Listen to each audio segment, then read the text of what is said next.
Rayalaseema lift irrigation అంట. నీళ్లు కావాలన్నా గొడవలు కావాలంటే మాకు నీళ్లొద్దు, గొడవలే పెట్టుకుంటామనే రకం వీళ్ళంతా.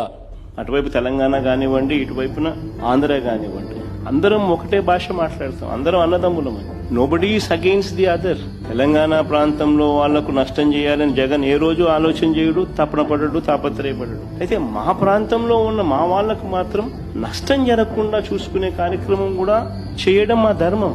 కొత్త రిజర్వాయర్లు ఏమి కట్టడంలా, ఉన్న రిజర్వాయర్లకే నీళ్లు ఖచ్చితంగా ఆ రిజర్వాయర్లకు చేర్చగలిగే కార్యక్రమం చేయలేకపోతే చరిత్రహీనులమవుతాం. This is what we have done. దీంట్లో ఒక ఎమోషనల్ డ్రామాస్ ప్లే చేసి భావోద్వేగాలను రెచ్చగొట్టి ఇరు ప్రాంతాల ప్రజలకు మధ్య గొడవలు క్రియేట్ చేసే కార్యక్రమము పాలకులుగా ఉన్న కొంతమంది చేస్తా ఉన్నారు. తప్పది. ఫ్యాక్ట్స్ కరెక్ట్ గా చెప్పాలి.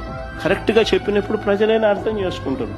అందరం అన్నదమ్ములుగానే ఉన్నాం, అందరం అన్నదమ్ములుగానే కలిసిమెలిసి ఉన్నాం, కలిసిమెలిసి పెరిగినాం కూడా.